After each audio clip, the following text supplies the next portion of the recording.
Good evening, everybody. For those of you that don't know me, my name is Deirdre McGrath. I'm the Interim Executive Dean of the Faculty of Education and Health Sciences. And I'd like to welcome you all to our final Knowledge with Impact lecture. This is one of a series of lectures that are hosted by the Faculty of Education and Health Sciences throughout the year. And we're very fortunate that this evening's lecture actually coincides with the International Conference on Social Identity and Health. So delighted to have some of the attendees of the conference here as well. So as well as some of our colleagues in the faculty. So obviously the purpose of the lecture series was very much, which has been running over the last academic year, has been to showcase excellent research impact, and the world-class researchers that work within our faculty. So this evening, as Executive Dean, I'm delighted to welcome you all to this event and to introduce the final speaker in our lecture series for this year, Professor Orla Muldoon.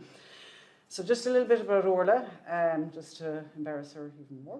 But anyhow, so Orla is the founding professor of the Department of Psychology and director of the Centre for Social Issues Research here at the University of Limerick. She is a member of the Royal Irish Academy and the Irish Research Council and has been recognised for her exceptional contributions to science as well as to public service, serving on the Behavioural and Communications Committee, advising the National Public Health Emergency Team, NEFIT, you might remember, for those of you that are Irish, but during the COVID-19 pandemic. She's also one of the first women in Ireland to hold a European Research Council Award, so a significant achievement. Orla is a social psychologist interested in how social contexts and in particular social systems and structures can shape behaviour, attitudes and health. She completed her bachelor's and PhD degree in the School of Psychology at Queen's University Belfast. Since 1916 she is engaged in psychology, 1996. My apologies. So sorry, Orla. Okay. You've aged very well, is all I can say. But anyhow, since 1996, all right, she is engaged in psychology research, having held academic positions at the University of Ulster, Queen's University Belfast, and the University of Limerick. Orla has an exceptional track record for research and mentorship. She is passionate about creating an environment in the Department of Psychology and in the Centre for Social Issues and the wider faculty that places research at the heart of all our work and at the forefront of undergraduate and postgraduate student experiences. And she does an incredible job on that day in, day out here at the University of Limerick. She's an incredible asset to our faculty and to the University of Limerick, offering refreshing and honest perspectives on the matters at hand and challenging us to continuously strive for excellence.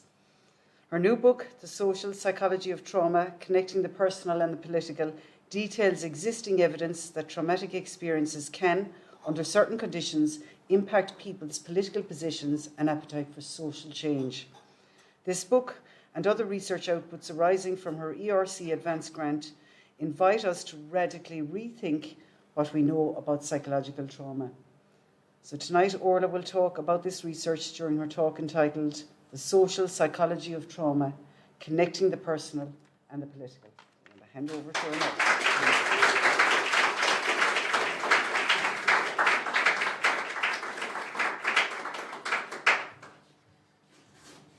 On my 117th birthday, I put together these slides. I promised myself not to get too nervous, so I'm going to try and slow it down at the same time being cognizant of all the people who want to get home. The bulk of what I'm going to talk to you about is in this book, which you can access free on that QR code, a trick I learned from Grace McMahon, who is currently teaching me many tricks. And I guess I want to thank all of these funders, because really funders, as much as anything, give you opportunities to work with the new generation of researchers, many of whom have done a lot of the donkey work that underpin what it is I'm going to talk about. I'm going to play this little video. Or maybe I should actually begin by saying, for all those people who aren't from Limerick, you're all very welcome. Should have started with that. It's really nice to have old friends here, some people who were in Limerick previously and even managed to come back, if only for 3 days. And and it's really nice to have people, new friends, and I'm very interested in all of the feedback that people want to give me on any of the research, because we still have 2 or 3 years left to go on this European Research Council grant, which is a very generous form of funding. One of the things we did was, with the money, was create this little video, which I'm going to play now, in the hope that it might make things easier for me to explain bits and pieces.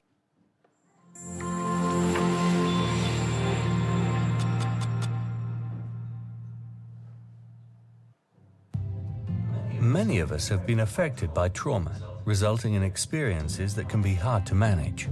In fact, traumatic experience, despite being incredibly common, can undermine our trust in others and is often experienced as very isolating. Identity-based connections can be extremely important to stress, resilience, and even growth following trauma.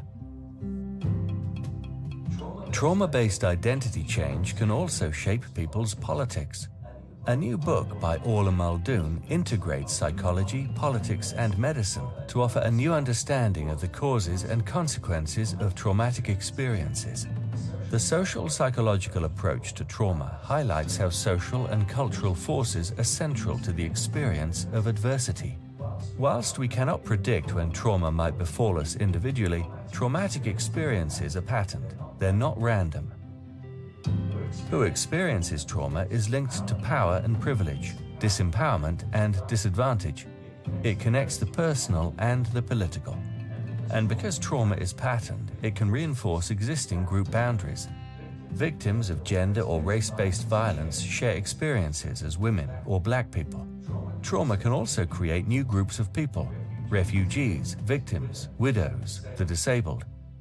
Because we're part of many groups and have many identities, context is really important to how we act and feel about our trauma. In one context, we can fight for change. In a different one, we can feel defeated. In one context, we can show symptoms of post-traumatic stress, and in another, show post-traumatic growth. On the other hand, for groups affected by trauma, connecting can be politically empowering.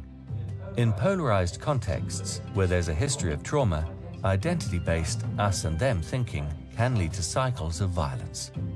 There are both positive and negative personal and political outcomes of trauma.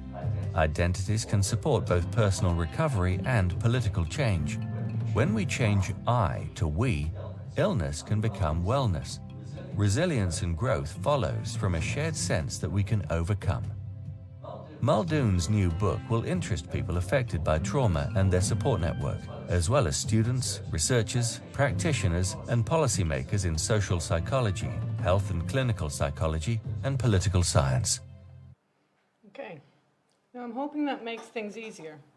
So what I want to talk to you today is just briefly say how I'm using the terms trauma and political, because I think they can be ambiguous terms, but just what I mean by trauma and political. A little bit on how personal experience of trauma is patterned, because that's really key to this idea that the personal can become political. How those patterns then can shape how we decide who we are collectively, and how these things relate to health and political sentiment, and sometimes even political action, although we don't have a huge amount of evidence yet on the political action. So one of the things about the word trauma is that it has become really like a buzzword. Back in the 90s, everybody was depressed, and it moved into common parlance that everybody, if you look crooked, you were depressed. Now everybody is traumatized. So my favourite annoyance is to listen to radio and hear people talk about how they're traumatized because they lost their childcare, or they're traumatized because they missed the bus. And being traumatized, in the sense that I'm using the word, that isn't what is meant. What is meant is pretty major events where people experience a level of hopelessness, overwhelm, so like really big events. And the word trauma in clinical psychology is generally used to refer to the process from when the event starts right through to the end, to when you show symptoms. So that's the process, and I'm using the word traumatic experience for the event and trauma outcomes to relate to how people are afterwards.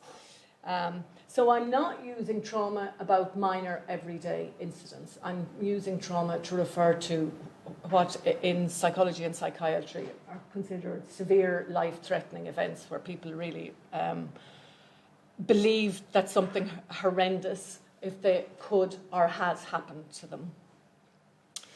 So why a social model of trauma? Well, we know some things already. For instance, we know that witnessing trauma can be very pathological, that if you see somebody, particularly somebody close to you, for instance, die in a car accident, that can be very traumatizing. We know that the same event, if it's considered to have occurred as a result of somebody's intentional action, so if somebody meant to do harm to you, as against you thought it happened by accident, that has very different consequences, and that's called trauma by human design. And so that tells us there's something social going on. We know from all of the clinical literature that the beliefs about our world are central to the experience. So if we think, for instance,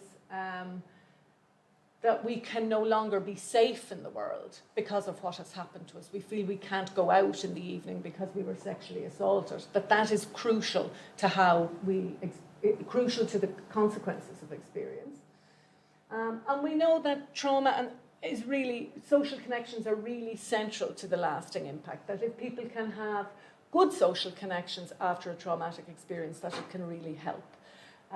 Often people are stigmatized by trauma, so they lose social connections. So classically in this literature, that's called victim blaming. So the idea that, well, it's your own fault you were in the car accident because you were drinking or you were up too late or whatever it was. That kind of victim blaming tends to be associated with more negative consequences because people tend to withdraw. So there's people might be actually withdrawing, but also people may withdraw themselves. So this is Anna. And Anna, Elaine and I had a very interesting conversation not that long ago where Anna wanted to use a scale called the Adverse Child Experiences Scale. And myself and Elaine were in our best patronising supervisor mode, and Anna told us that she had looked at the scale and that when she looked at it, she wasn't so sure about it because she had come as way higher on the scale than you would expect. So effectively, Anna was designated as someone who had a lot of adverse child experiences. So in our most patronising way, myself and Elaine nodded in a very worried manner, and then we took the scale, and the two of us realised that we were both above the threshold also for adverse child experiences. So in fact, many of us, and in 3 out of 3 in that room, and since then I've had this conversation with many people, many of us have a lot of adverse child experiences, and many of us have trauma subsequently in our lives. And in fact, the estimates internationally are about 60% of men, 50% of women have had serious traumatic events. And both Elaine and I like to think we're functional. Anna appears more functional. But Elaine and I like to think that we've come out of it okay despite our high score, and we're confident that Anna has. So I think when these kinds of things happen, they kind of stop you in your tracks in the conversation, because, of course, if it is the case, as is often suggested, that people who are traumatized or have a problem, how is it that there was 3 people who were, appeared to be very well sitting in a room discussing how their scores were higher than the threshold on this very, very highly used scale? And then so that's trauma. So it's very common, it's quite social, and the word should be used for a process where people feel that there was a life-threatening experience, not a small event. And I'm using the word political, and all of Europe, of course, has just been through elections, and the UK is about to head into a range of elections, but I'm using political here to refer to things with, lowercase political, lowercase p, things like equality, inclusion, justice, rights, that trauma can be related to these things. Okay, so the first thing we know, and I could have picked any number of I don't know, 500 slides this morning to illustrate this. But I did this morning, yes, sadly. It wasn't at all lastminute.com. But traumatic experience is patterned. I picked homicide because I think it's a good one, because people often think that homicide is very much an individual, as is often used. The term that's often used is random act of violence. But in fact, homicide is also patterned, and you can see it here at a global level. We saw very much in COVID how traumatic experience was linked to group memberships and identities, and I think this was certainly here a very emblematic image that came out of the Financial Times, because people had been using the phrase that during COVID everybody was in the one boat. There was a storm and everybody was in one boat in this storm, but quite quickly it became apparent that yes, there was a storm, but people were in very different boats with very different levels of resources and exposed to very different levels of vulnerability. And we can see now, as time has gone on, that particularly minority ethnic groups, older people, women, that there was particular groups that were really adversely affected by COVID because we weren't paying attention to those disparities in power and privilege. And then I guess the other thing with colleagues in University of Queensland and Rob Lowe, who's here, we started to think about how actually trauma can create new groups.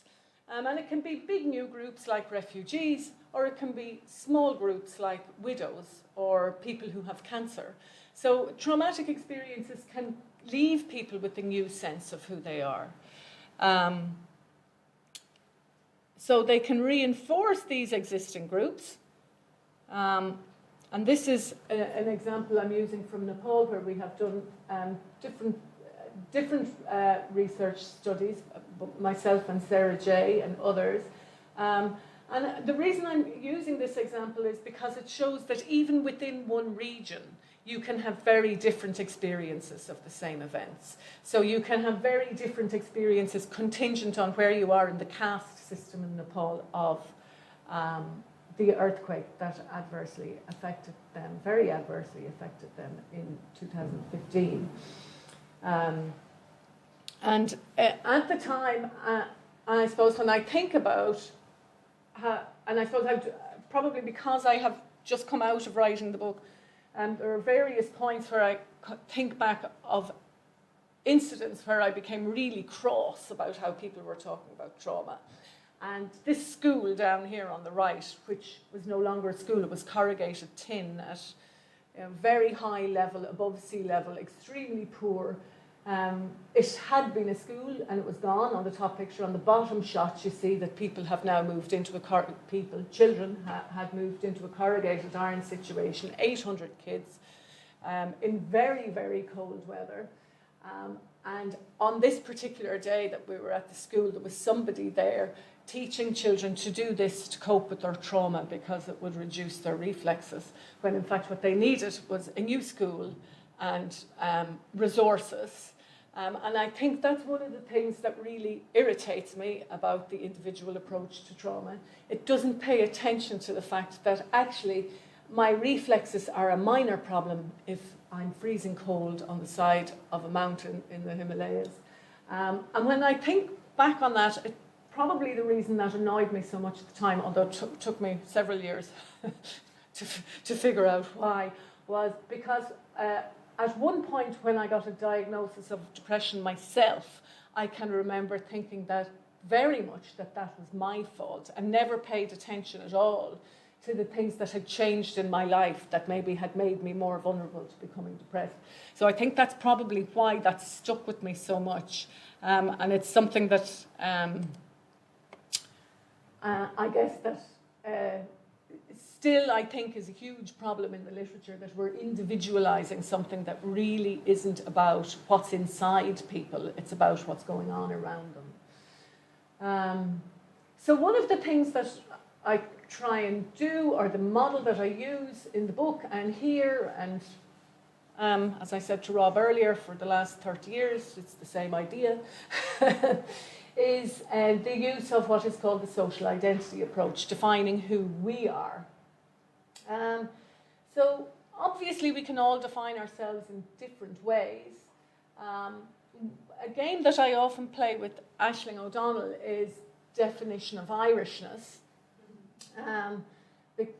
So in playing that, I get to debate with Aisling whether or not she's a fully paid up member of the national group. But I'm going to use a different example. I'm going to use the example of runner. So many years ago, when Rob Lowe still worked here in Limerick, he said to me that I had a very strong running identity, that I very much identified as a runner. And that's probably 10 or 15 years ago. And I was very taken aback by that, because to me, I wasn't a runner. I was just trying to run. But I definitely didn't have a running identity. And now I know I have a running identity. I'm a park runner. If I say to people, well, I'm not really much of a runner, they say, for God's sake, you've done marathons. Of course you're a runner. But it takes you a long time to convince yourself and put yourself in the group. So now I'm happy to say that I'm a runner. I'm categorising myself in the group. I define myself as both a runner and a park runner very comfortably. I have all sorts of people that I run with. And sometimes that allows me to feel like a good runner, and sometimes it allows me not to feel like a good runner because they are very fast and I'm very slow, but mostly that's because they're young and I'm old. So, if I was as young as them, I'd be as fast as them too. So I can do all sorts of tricks about whether or not I'm a runner. So we can define who we are in multiple ways, things that are close, like close identities like running, or far away identities like Irish. And here we have the game of Irish national identity. So on the left here is, on your left is Aisling O'Donnell, who has 2 Irish parents and an English accent. So she is problematic as an Irish person, but when she came to Limerick first, she said she was really relieved because when she got off the plane, it was the first time that somebody could say her name without any trouble. So now she has stayed here long enough that she now has an Irish husband and she has 3 children with Irish names. So at some point we're going to have to allow her into the group, right? But if I allow Aisling into the group, do I have to allow in Michael Flatley? Michael Flatley has 2 Irish parents and lives in the country, and sometimes lives in the country. I think he might also live outside the country. So now we're thinking, okay, is he or isn't he? So if I let Aisling in, do I have to let Michael Flatley in? Are we going to have to let Joe Biden in? Joe Biden keeps telling us he's Irish, but he has a worse accent than Aisling's. Like, he hasn't been in the country long enough to even have some of the, phraseology. And then we have people like Conor McGregor, who, there's a classic joke in Ireland is when Irish people are misrepresented in the BBC as British. So they will refer to Cillian Murphy as British, was the latest one. When Conor McGregor is referred to as British, no Irish person corrects them. We all go, yeah. So there is some people, even though they're in the group, we're trying to get them out. And other people like Aisling, we're kind of like, well, maybe we should now. Maybe it's time. She's done her, she's paid her dues. Then there's Joe Biden. He's actually quite a powerful ally. Will we let him in? Don't know. Then there's people like Michael Flatley, who, let's face it, we just don't want him. And then there is someone like Ruth Negga, who is problematic because mostly when we think of Irishness, we think of whiteness. So Ruth Negga, people, when you ask them why they wouldn't allow her in the group or what do they think, they will never mention race because they won't necessarily want to say race. But she's actually one of Limerick's most famous citizens. So there's all sorts of things that we're doing when we're defining who we are, and these are really political.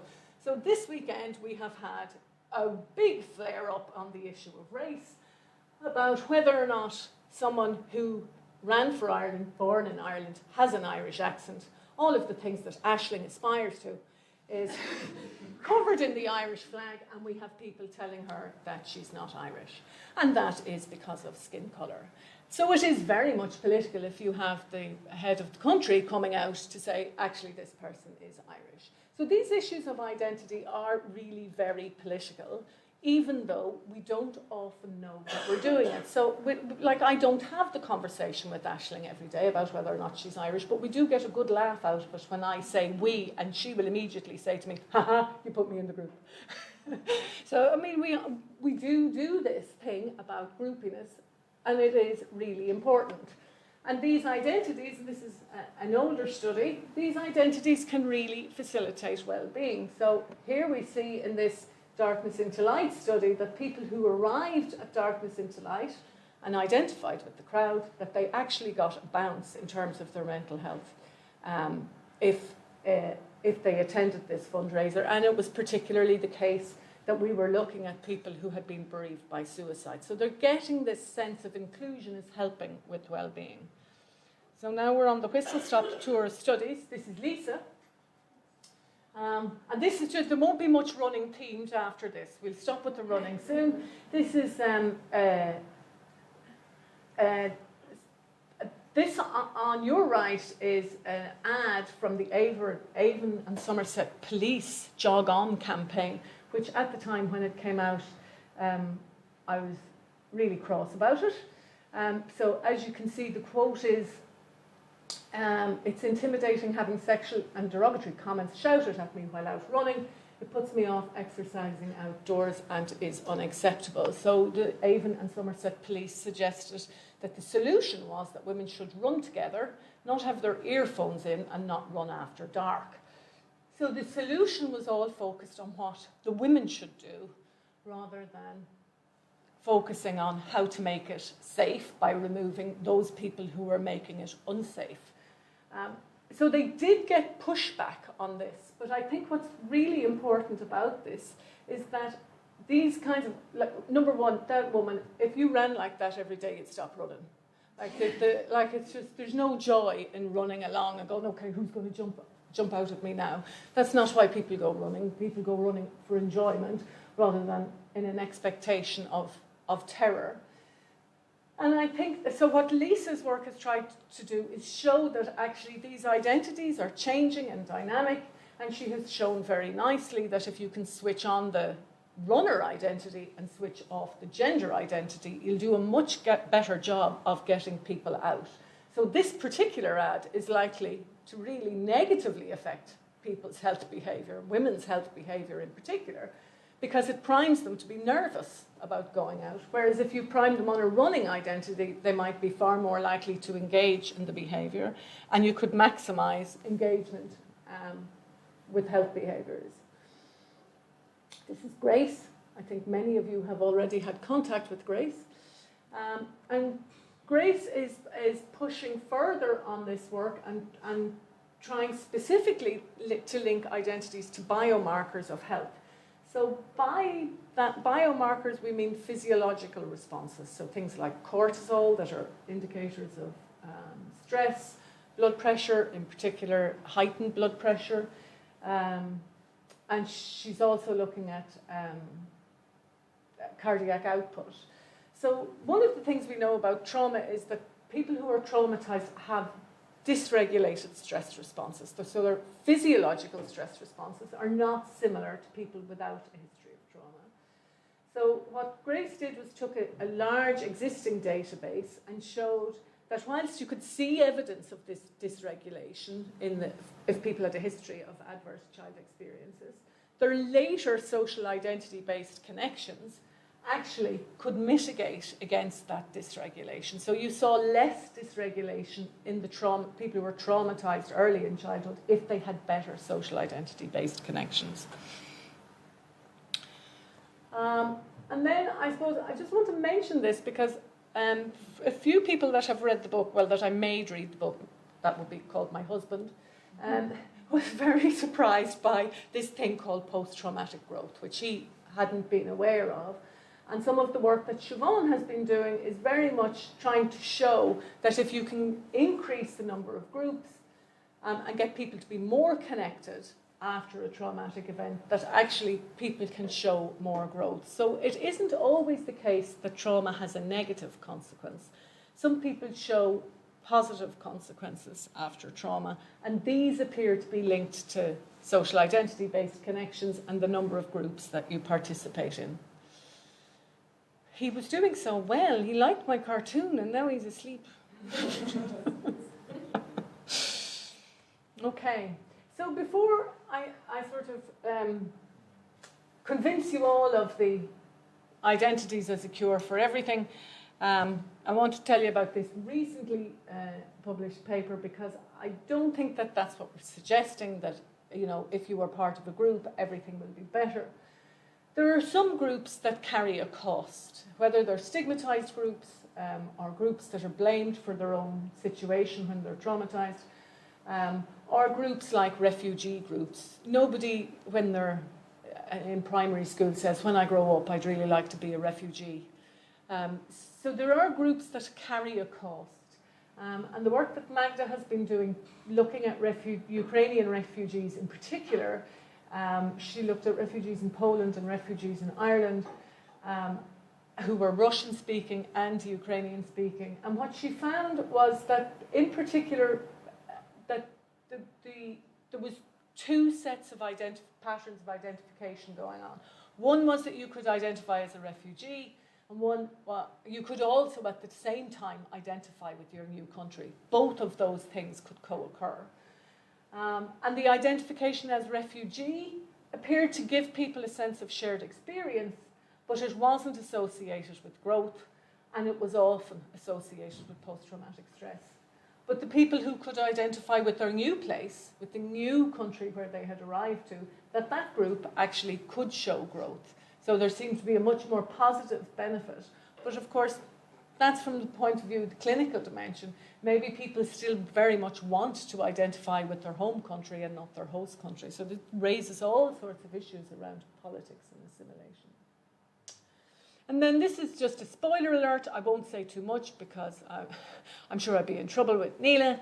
But we have also been doing work on collective post-traumatic growth that Neela is going to talk about over the course of the conference.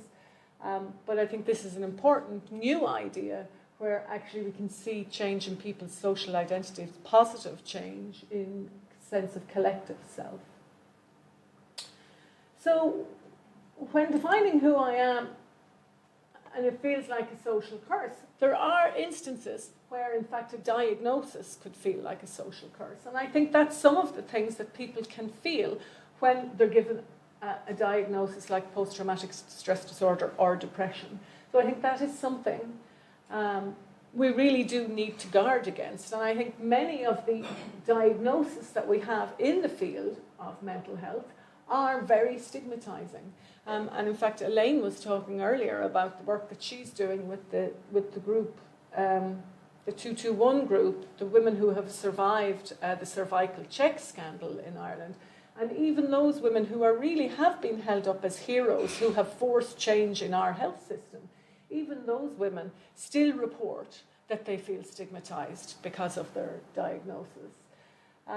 So I think it's really, and I suppose that's a key theme of the book that I try and get across, that really we can be very blind to these issues of stigma. And in some regards, I find it reasonably amusing that it took us to go far, far away to get a handle on stigma, to come home and say, actually, that's everywhere and causing trouble. But it's easier to see it in another culture. And here's Sarah, and I think she looks very much like she's going to Nepal in that picture. Aoife, on the other hand, looks like she's going out for the night. But, so this work we did in Lalgad Leprosy Hospital, where the diagnosis of leprosy is highly stigmatized, to the point that people won't go and get tested, and then they have infected other people because they're so nervous of the diagnosis. And one of the things that they have done in this centre is that they have put up these self-help groups where they've tried to reduce the stigma. The self-help groups occur in the centre of the village. People sit around in a circle, bathe their feet, do their treatments in full public view in an attempt to destigmatise. And in fact, what you find is that you get all sorts of positive outcomes, not only in terms of internalised stigma, but also people's willing to engage civically. And in fact, there is a second programme now up and running, but as Sarah says, it's almost impossible to get anywhere with the data. We're having all sorts of nightmares with it, but we have good findings to suggest that these kinds of destigmatizing groups have really positive benefits. And then I guess because this was supposed to be a knowledge with impact, and we're back to the running, this is sort of, I like to bang this drum a lot, partly because my first really horrendous instance of public harassment when running was on this campus. And I got absolutely nowhere where I complained. So when Deirdre said at the start, and Orla is love for her honesty, that is UL code for she's always causing trouble. So this was the first instance where it really drove me mad that I could get no reaction from the university campus to the fact that 3 women who went out running at a university-owned, planned class were harassed on campus, and the 5 men running behind us, note, behind us, not keeping up, that those 5 men were not harassed at all, and we were harassed 3 times, one incident of which was really very hostile and aggressive. So that was the first time I, not been able to get any response from the university, I decided I would write it into papers. So I did that. Then I got quite a lot of coverage. I made it into Runner's World. Like, that's a big deal for me. And subsequently, other things happened, and people. So there actually became a big conversation about how this was an acceptable thing for women to put up with. And of course, women started saying, hold on a minute, it isn't an acceptable thing to put up with. We subsequently had a pretty horrendous incident of a young woman out running who was killed, which started the conversation up again. And probably a career high point, I get quoted in our parliament.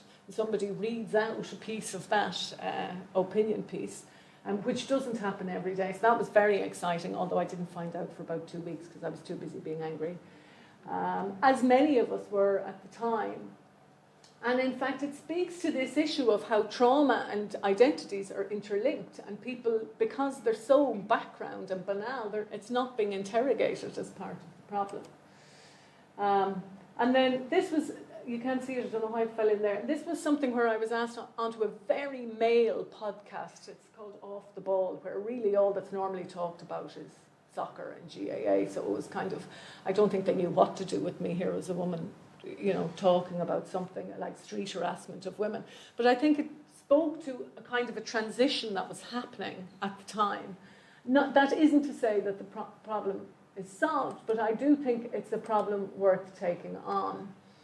And I'm still banging on about it, and this is our most, so this is the team that, the women's team that came second at the weekend in the European Championships, got silver medal. And this black woman is the woman that's being harassed online. So it was a useful moment to remind people that, you know, you want these role models and it's great, but actually you need to make sure that when regular, everyday runners are out running, that we're not harassing them, because this is a moment when all of the nation is in saying how great all this running is. So it creates a kind of an opportunity to remind people of how all of this is linked to people's fear of trauma, likely trauma, because of course there are very many incidents where women are threatened when they exercise outdoors. So I guess this is Elizabeth down the right.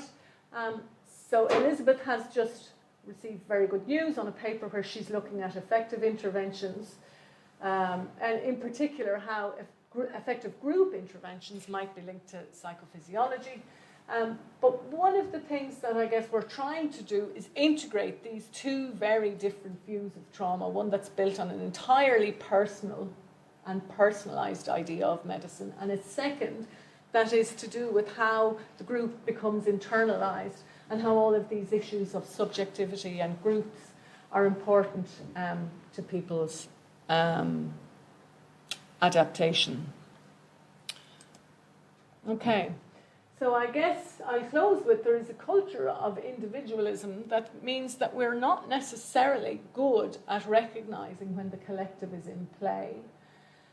So the strongest effects of traumatic events are those that isolate us and leave us feeling betrayed or we can't trust others. And because this individualism, we're looking for a solution in the person, we often don't recognise that the problem is external to the person. And I think there is nowhere in the field of clinical psychology where this is really more relevant than trauma, because the very basis of trauma is that something in the external environment has to happen to you. So I'm arguing for an inherently social reconceptualization of trauma. And I guess often we don't even realise that these things that are happening in the background, what Billy would have called the banal collective identities, we don't even realise they're happening until we suddenly say, oh, why does that feel funny? And it takes quite a long time. It's the sentiment that makes us realise that a collective force has been in play. Because many, many identities, we don't wake up every morning and say, today I'm putting on my Irish hat and I'm going to be Irish. I just am. And they are the kinds of identities that are actually the hardest to see their effects. I mean, I don't wake up and say, today I'm going to be stigmatising myself about my depression or about my cervical cancer. They are just things that we blandly do without checking ourselves. Okay, so I just want to thank all of these people, and I'm sure I've forgotten many people, and I particularly want to thank the great colleagues I have here in UL who have done a huge amount to put together this conference, and the great colleagues in the growth team who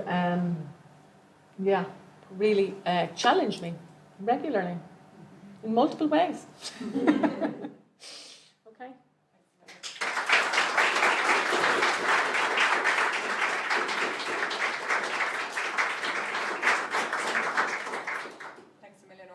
Considering you were prepping your slides this morning, I think you did all right. That was fantastic. Thank you so much. I've heard you talk many times on this topic, and I always learn something new. And what always amazes me about Orla is that she is constantly making these theoretical and conceptual breakthroughs and getting these amazing grants, but yet she never loses the ability to communicate with everybody. She can always explain her research in very plain, simple, engaging ways, and I think that's a very rare talent, and I very much respect that and admire you. Thank you very much.